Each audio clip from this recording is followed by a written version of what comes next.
Well, once a conflict is resolved, your body switches back into parasympathetic or rest and digest mode.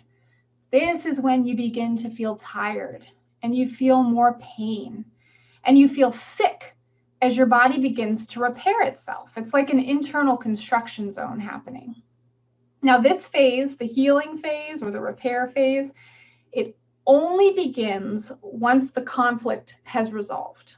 So this conflict could have lasted 10 seconds or it could have lasted 10 years.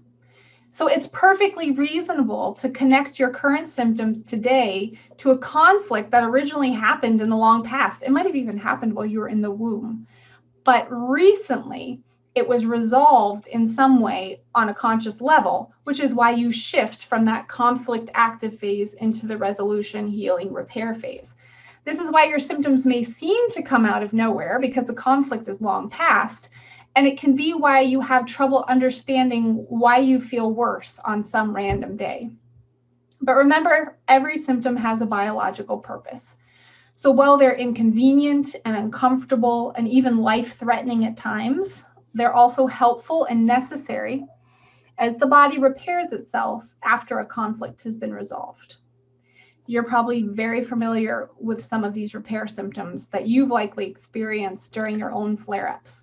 So fatigue has a purpose. It's telling you to rest. Like I said, there's that internal construction zone. You need to save your energy to rebuild.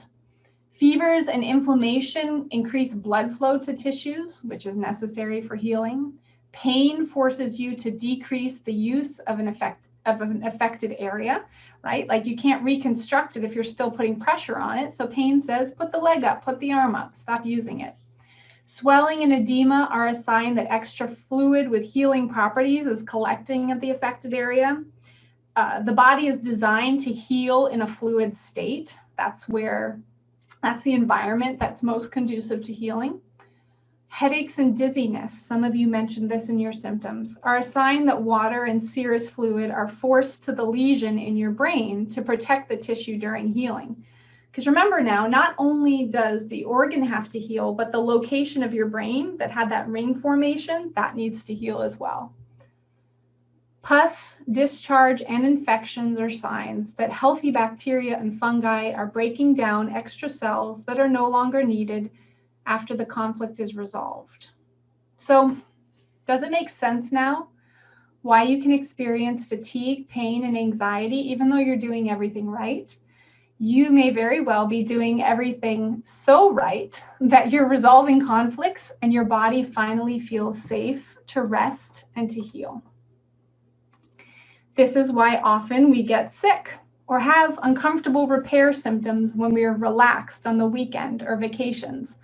One of my good friends just texted me from the beach and she says, why do I feel like I'm hungover and I haven't had anything to drink and my limbs are heavy and I'm so tired? And I'm like, because vacation signals to the body, let's start repairing things. Yay!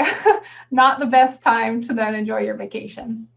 I've also worked with many, many women who dealt with years of stress, trauma, and abuse. And it was only once they were safe, such as getting out of their childhood home, maybe they married a good husband who started taking care of them, that they literally collapsed into safety and started resolving so many conflicts all at once, thinking that that would make them feel better, but they were actually hit with crippling symptoms of repair, and sometimes that lasted for years.